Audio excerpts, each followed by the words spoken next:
All right, all right. It is noon in the East. It is 9 in the West. This is your Halloween edition. Happy Halloween to all of you who celebrate of Lunch with Lincoln. I am your host for today, Reed Galen. I am very pleased to have my guest today, Kurt Bardella, old friend, Democratic strategist, former Lincoln Project member, country music aficionado, regular on MSNBC. Kurt, have I left anything out?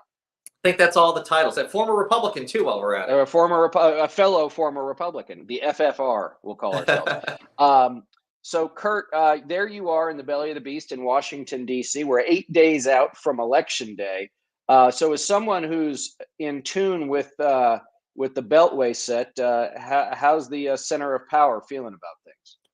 You know, it's interesting because I feel like we go through this song and dance every election cycle. The so-called Beltway wisdom, chatter always predicts a certain type of an election. And of course, the exact opposite tends to happen. And it actually kind of drives me crazy. I recently wrote a column for the LA Times about this, about how after the 2016 cycle, all the pollsters admitted they blew it. They got it wrong. After the 2020 cycle, the pollsters did the same thing. They admitted it. They got it wrong. Some even went on the record and said, we don't really know how to fix this right now. Here we are in 2022, and we spent like the entire year basically going through this invented, fictitious narrative that a red wave is coming. And they base it on these polls, which everybody knows is flawed, that fluctuate wildly up and down, and yet they talk about it as if it's gospel. And I've said this for the last couple of weeks, we're going to get to election night, and there are going to be a lot of surprises. And everybody sitting on those sets on TV are going to go, oh my God, I can't believe everything was so wrong. And I'm like, are you freaking kidding me? Of course the Beltway mentality is wrong. Of course the conventional wisdom is wrong. It hasn't been right in a really, really long time. And so for everybody right now clinging to this red wave narrative that has only existed in Washington, I just think it's total BS. So before we get to the red wave stuff, I just want to make sure that everybody understands out there, like how polling works, right? Political polling works. And so, in a normal political survey, guys, there's like 30 to 40 minutes worth of questions, right? It's a long questionnaire. And, Kurt, I think they probably, they started with just home phones, right? Home phone landlines. Yeah. Then they started adding in maybe 25% cell phones, maybe 50% cell phones. Now, but the bottom line is now, I think it has been for some time, that if you are someone who is willing to answer your home phone, you have a home phone, right, that sits on a wall like a princess from the 80s, you pick that phone up sight unseen, right, without caller ID or whatever, at dinner time, right, and then choose to spend 35 minutes on the phone with a stranger, you have self-selected. You are a very particular kind of person.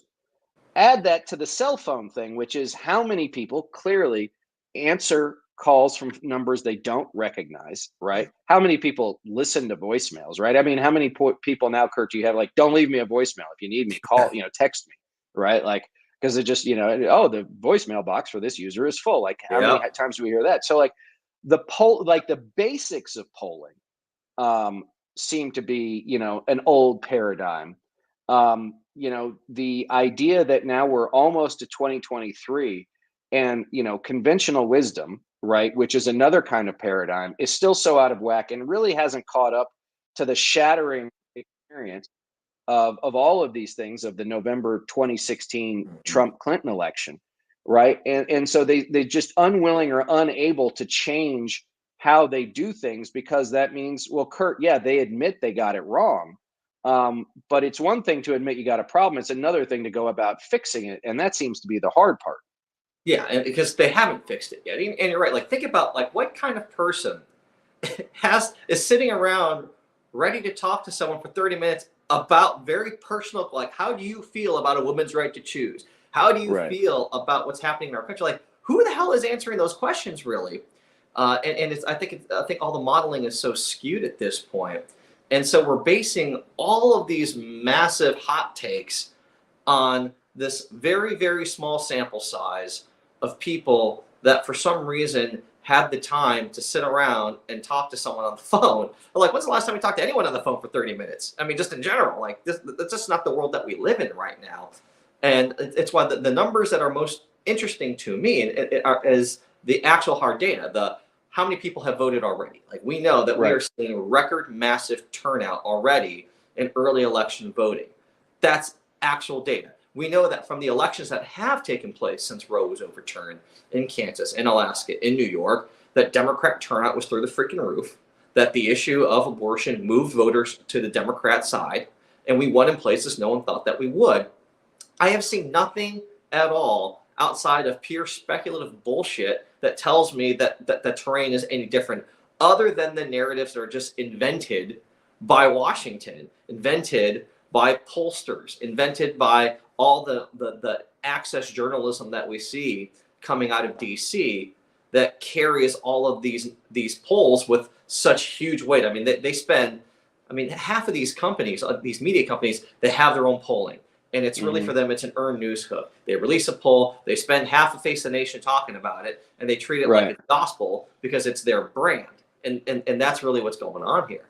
Well, and also I think that what we've seen, and I think since 2016, is probably a pretty, I don't want to say significant, but a statistically significant oversampling of Republican voters, Kurt, because the media companies don't want to get it wrong again, right? Yeah. So they'll say, well, I don't know, I mean, look what happened then, therefore we should do X, which then drives this narrative that yes, there's going to be a red wave, again, which we don't know about. I mean, Kurt, by next Tuesday night, we could have a Republican governor in Oregon, an independent United States senator from Utah, and a Democratic governor of the state of Oklahoma, right? If you believe the surveys, Democratic governor of New York is in a dogfight, right? Now, there is something to be said, Kurt, for the idea that so many of these races, whether or not that's Warnock versus Walker in Georgia or Masters versus Kelly, right, are closer than you think they would be. I mean, in a normal world, which we don't inhabit anymore, Herschel Walker should be down 20. Right. Blake Masters is a joker, right? Like he was Peter Thiel's butler. Like he should be down 20, but they're not. Now, will they win? Who the hell knows? That's the other part too, is because things are so topsy-turvy, Kurt. None of us know this, but I think that practically speaking and politically speaking, the very real outcome is that there will be this red wave thing that the media is pushing, that the Republican Party and all the MAGA folks are pushing. And the doing it for one reason, which is they don't want to get it wrong. The MAGAs are doing it for a whole other reason, which is if a lot of their preferred candidates lose, they can go in and say, like they did with the Red Mirage in 2020, the whole thing's rigged. There's no possible way. Look at the polling, look at the polling, look at the polling, which will not only be an incitement to, half the country believing that the whole thing is rigged, but now we start to see these people in Arizona, intimidating folks at voter drop boxes. The Proud Boys have entered the scene in North Carolina at a drag queen brunch of all things. Obviously, the attack on Speaker Pelosi's husband, Paul, right, which is all, I think, setting up to, I'm hoping I'm wrong. Now, this is the part, Kurt, like, I hope I'm wrong, that I think that there's violence in the offing. And a lot of this messaging from the right is setting up to do that. And like we have seen with the mainstream media, rather than standing against it, again, their own paradigm that both sides must be taken seriously, even when one is lying, could be setting us up for a really, really bad November 8th and November 9th, I think. Yeah, it's interesting. The one thing, and I say this as someone who used to be a Republican like yourself, Republicans do this very well. They work the referees, the media, so well, and the media falls for it every single time. I remember back when I worked on the Hill in 2010, then Texas Congressman Lamar Smith, who was the chairman of the Judiciary Committee, started something called the quote-unquote Media Fairness Caucus, the entire purpose of which was to point out all the liberal bias of the mainstream media. Right. And they knew internally, listen, we're never going to get them to see it our way, but we can get them to self-censor. We can get them to overcompensate to avoid appearing as if they're biased. And that's exactly what we've seen the Republican Party continue to do to this day. And both sidesism is one of the greatest success stories of the Republican operation. The fact that they have gotten the mainstream media to feel like, in order to be perceived as fair, that they have to elevate complete lunatic liars and put them on the same level as the Democrat argument and treat them the same and treat them with parity, is a massive success of the Republican messaging operation, something that Democrats might want to take a note from. And the media falls for it every single time. And what it has done, it has paved the way for Republicans to continue to gaslight the American people, gaslight the media, and somehow make violence against their political opponents an acceptable form of protest. Because that's what we're seeing. It's like all of these things, they're all related, they're all connected, and they all actually lead to something consequential. January 6th showed us it's not just rhetoric anymore. It's not just right-wing gaslighting. It's not just right-wing making fun and trolling the left and owning the libs. The people that follow this party, the people that are the base of the Republican Party, they treat the words of Donald Trump, of Marjorie Taylor Greene, of Ted Cruz, of Greg, they treat it like gospel. They see it as marching orders. And I'm afraid that you're right, that what we've seen now, whether it was with Paul Pelosi, there's a guy who just pled guilty to threatening to kill Congressman Eric Swalwell from California. We saw the kidnapping plot of Michigan Governor Gretchen Whitmer. It's only going to get worse. It's only going to get more violent. Well, and you know, the big joke, if you worked in Republican politics, Kurt, too, was that that like is as liberal as the mainstream media might have been, it didn't prevent us from winning, right? I mean, it never like it. You know, if the entire mainstream media was in the tank for the Democrats, and maybe they were, there were plenty of voters, Republicans, Independents, even some moderate Democrats who are like, I don't care what they say, right? I mean, we elect George H.W. Bush, George W. Bush, like in the media environment through which Donald Trump existed, right? He got elected president. He almost got elected president twice, right? Yeah. So like it was always like, oh yeah, it's a great thing, which is it's a twofer, Kurt, right? Which was you scare the media into self-censoring, but then you fire up your own troops by saying they're out to get us, right? It was and to your point about the way that this game is played is, you know, it's not about policy, right? Like you have to ask the heads of some of these major outlets, like, are you really going to continue to put liars on your air? And if the answer is yes, be honest about it so that we understand like what we have to do, which is like, you're not going to be the only, you know, like, you know, journalism is an honorable profession, but it's just like any other profession, which is they're going to, you know, they want to protect themselves first. Right. An attack on one, an attack on all. And then there's a hell of a lot of hubris that comes along with it, which is, no, we are the national media. We will tell you, you know, how we're going to do things, and you guys have to, you guys have to react to it. But the truth is, Republicans do what they're going to do with impunity, as they have, as even when we were there, Kurt. But now, you know, the impunity, to your point, has a very dangerous edge, which is, if we go back to the attack on Paul Pelosi, is that, you know, it's whether or not it was, you know, people, you know, like Don Jr., you know, showing a, you know, horrific, photo of a pair of underwear and a hammer. He's like, I've got my Halloween outfit ready to go. A lot of Republican leaders like Glenn Youngkin, right, making light of this stuff. A lot of Republican leaders saying nothing at all. And then, of course, the conspiracy theories start, which, guys out there, you have to understand, like, there's a method to this madness, and it works almost every time.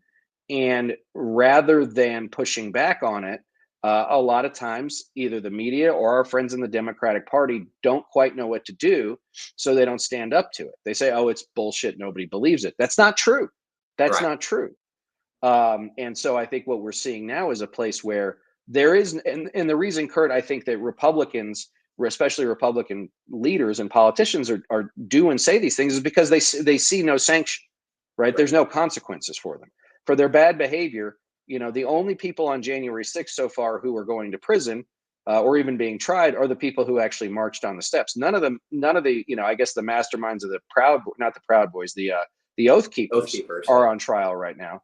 But, that's as far up the ladder as it's going right now, Kurt. So if you're a Republican who, remember, really has to worry more about your base, right? Because the base is so specified and so demanding of purity on this stuff.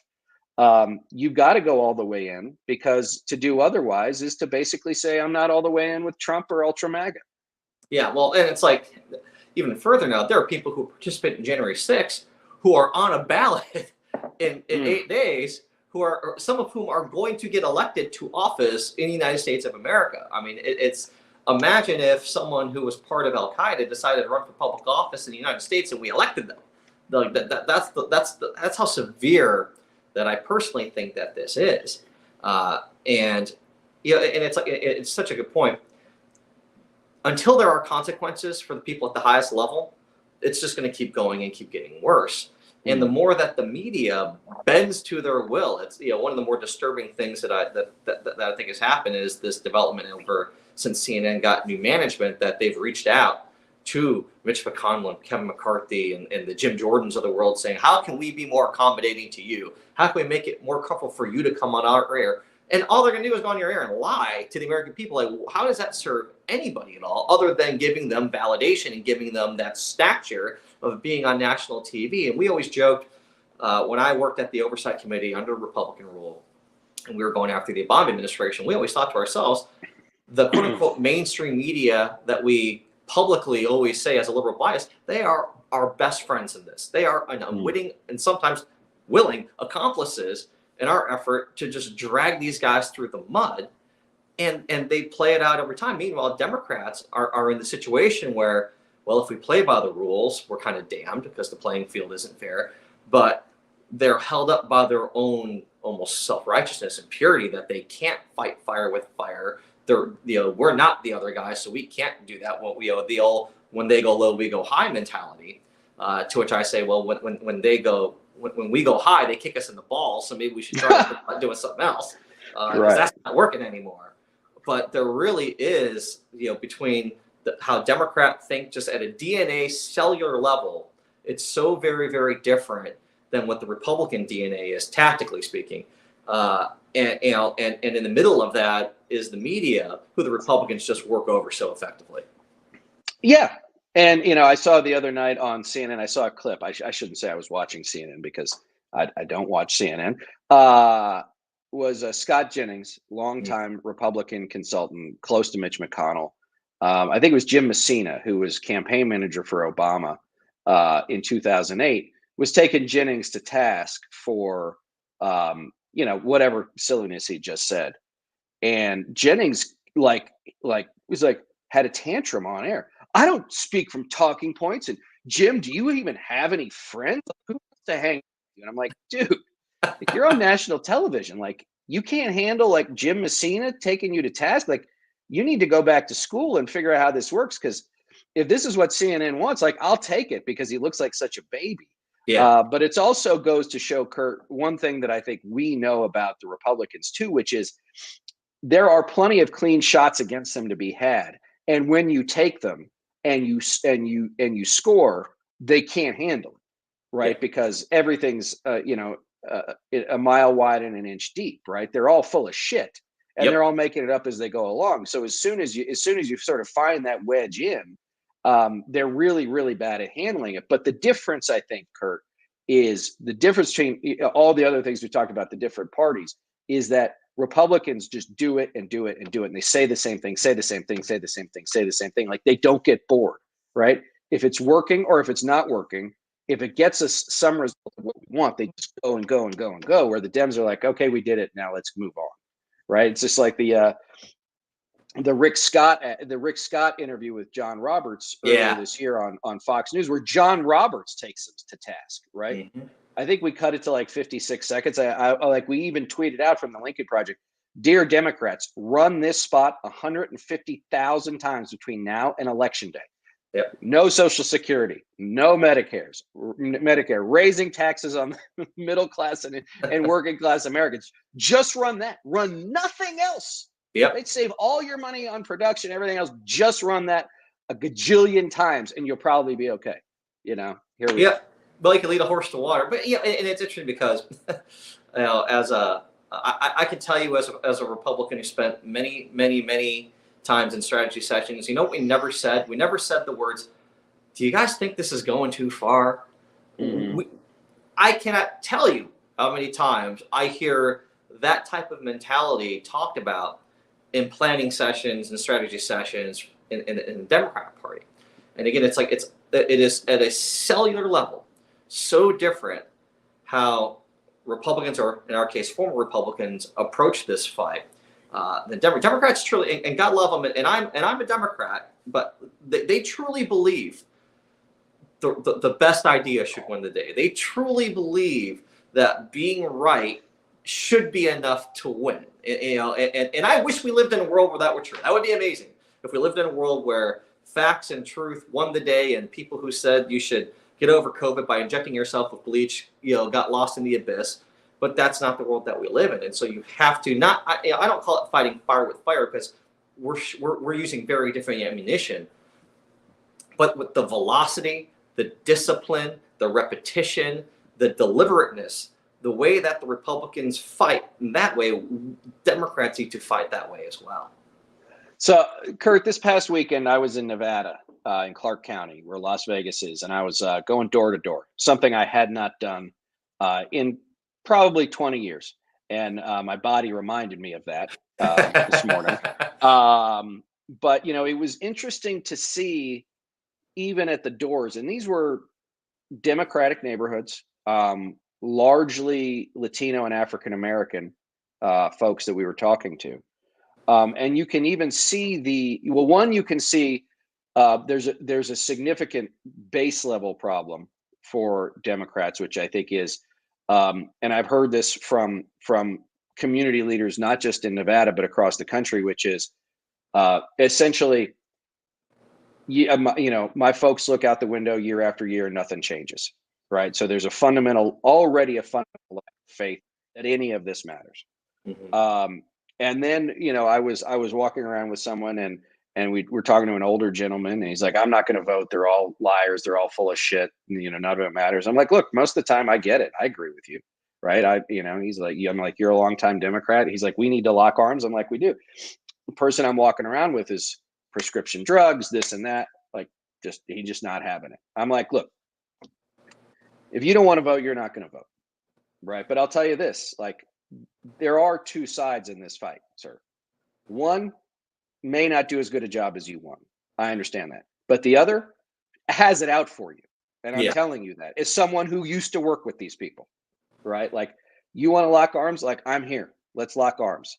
And I'll tell you this, like, is this election going to change your life and everything for the better forever? It's not. And I'm never going to tell you that. And anybody does is lying to you. Yep. Right. But I'll tell you this, like, you got a voice, use it. This, in Nevada and many other states, right? Everybody gets a ballot in the mail. And at the end, he went from, "I don't want anything to do with it," to, "All right, I'll take one more look at my ballot." Right. Now, is he gonna vote, Kurt? I don't know. Right.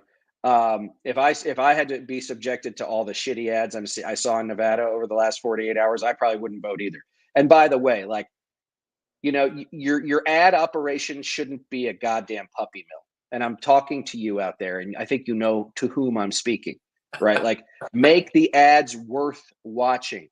This is not a hard thing.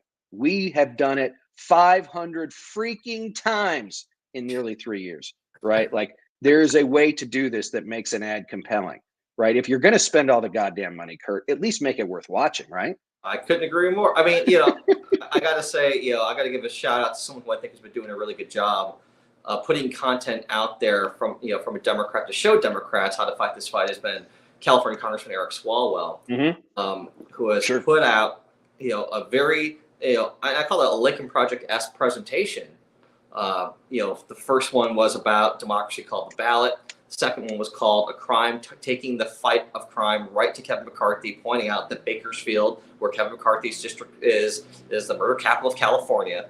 And the most recent one, a fictitious depiction of what America could look like under Republican rule, where police roll up to your house and take your mom, take your wife, take your daughter away in cuffs. And the interesting thing, and I saw this firsthand with the Lincoln Project, and it's something I do want to try to bring into Democratic Party, is that when you put forward compelling content and people respond, and it motivates and excites your core voters, because all that they want, I always said, if the Democratic Party were doing everything it needs to do, the Lincoln Project wouldn't even need to exist. There'd be no utility. No, I'd be herding goats. Right.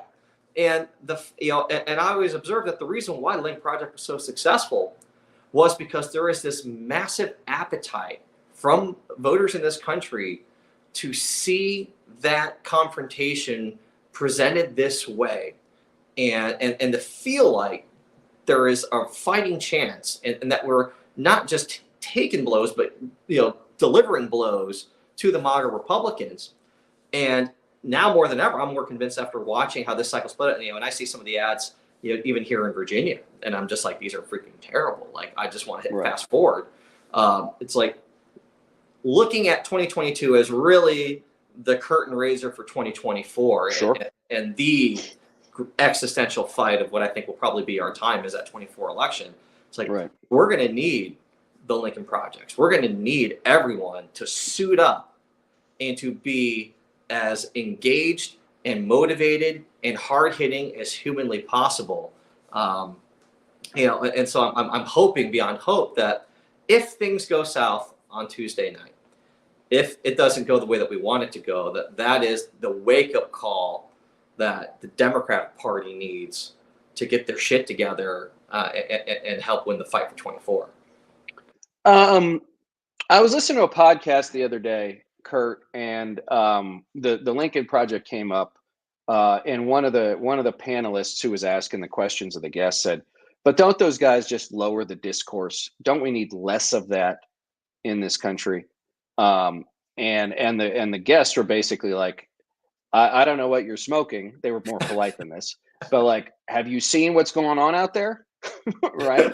And I mean, I've told this story before, maybe you've been in some of these rooms, or we're in some of these rooms, in 2018 and early 2019, very earnest people, very earnest Republicans, like, we're going to make him look like a loser. We've got to beat him.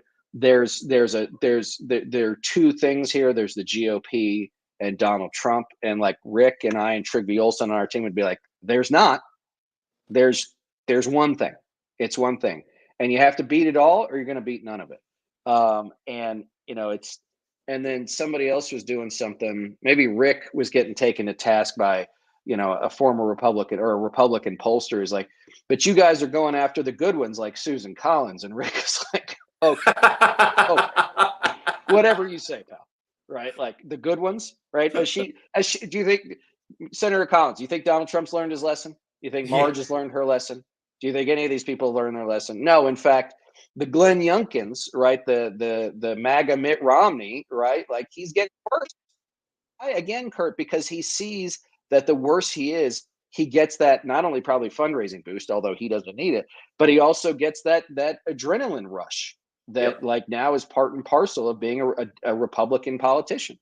Right. Well, you look at one of the interesting characters who's risen over the last year and a half has been Ron DeSantis, and I remember Ron DeSantis from when he was in the House, and let me tell you, this was someone who was completely unimpressive in just about every way imaginable. This is not someone that you would walk into a crowded room and fight through the crowd to shake this person's hand. He's not that guy, and yet he's reached this status here by mimicking, doing his best Donald Trump mini-me impressions.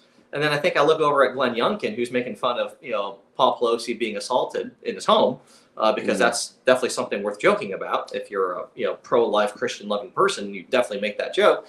And Youngkin's looking at DeSantis going, "Oh, I can do that. I can pretend to be that. Let me puff up my puffy vest here and go out and do that." That's all that they're doing. Right. No, look, I call it the Rat Pack, right? It's all of them. It's Youngkin, Cruz, Hawley, Cotton, all of them, right? I will say one thing though, Kurt, which is I think that although I think that DeSantis is going to win next week, unfortunately, his one debate versus Charlie Crist, my guess, just watching some of the clips there, was that Trump has been watching DeSantis's expressions and his performance over and over and over again and said, "Bring it on, Yeah. Bring it on, Ron. I got this guy's number. That's why I absolutely got this guy's I said number. that night the biggest winner of that debate was Donald Trump for 24. Right. Because, I mean, come on. I mean, that's why I always thought, just as an aside before we sign off here, Kurt, is that when DeSantis was getting his best coverage in July this past summer during the January 6th convention, I was like, this guy's an overpriced stock. Point where, like, I'm talking tech bubble 2000 overbought, right? Like, this is not, I said, this is the guy, he's got to have to stand on a debate stage. He stood on a debate stage with Charlie Crist. Now, Crist has been around a long time, right? So, like, he knows how to do this stuff. But, like, you can see now probably all those guys I just named, right? They're all sharpening their knives. They've all got their finance directors, right? And their top guys, each of them has a billionaire calling their friends going, this guy ain't for real. Are you kidding me? This guy doesn't have it. He doesn't have it. And I don't think he does. Because I think that, to your point, there was somebody who described him in a book. I can't remember, Kurt, who it was. That was like, he was a backbencher. He was weird. People didn't like being around him because they were uncomfortable. Like, there's only so long you can hide that. Yep. Right. And I think you saw it on that debate stage. All right. Well, Kurt, thank you so much. Everybody follow Kurt on Twitter at Kurt Bardella. You're writing for the LA Times. Who else are you writing for? USA Today, LA Times, NBC News. All right. Perfect. So, guys, go out. Kurt always has a great take on things. Guys, we're going to leave you with an ad about the importance of voting. But also, we are very excited because Leslie Jones, formerly of Saturday Night Live, very, very funny person who just made more fun of me in the 2020 campaign for an MSNBC hit I had that it was probably the highlight of my media career. We're going to run that now. Everybody, if you have a ballot, vote that ballot. Get your friends and family to vote that ballot. If you want to help out in your state, go to jointheunion.us, powerthepolls.org, or if you're a veteran and you want to get involved, vetthevote.org as well. Go out, guys. I was just on the street for 2 days. Let me tell you, it is absolutely worth doing it, right? I don't know how many votes we picked up, but let me tell you this. It was more than we started the weekend with. It was just 4 or 5 of us out there. We can do it. You can do it. Everybody has to do their part here in the next week. Kurt, thanks for joining me. Hope to see you again in person soon. And everybody else, we'll see you next time. The Republicans are telling us exactly what they would do on Election Day. It's the same story as 2020. Claim victory before every vote is even counted. Say they won, that the election is over, that we should stop the count. Teams of Republican lawyers would try to strike down the ballots of millions of American voters, especially African Americans. Fake claims of voter fraud, intimidation, and even violence at polling places and drop boxes. Republicans aren't willing to lose, even when they do. But there's no voice louder than your vote. Don't be intimidated. That's right. That's your vote. That's not their vote. Don't let nobody walk up to you and tell you that you can't vote. Cast your absentee ballot and check it. If you vote on Election Day, stay in line. Get it done. They're counting on you to be scared, intimidated, afraid, which you shouldn't be. You really should not be. Nobody should be walking up to you while you're trying to vote. That's your vote. Make your voice heard. Prove them wrong. Don't just tell them no. Tell them hell no. Hell no. H-E double hockey sticks N-O. No. This message has been approved by Leslie Jones. That's awesome.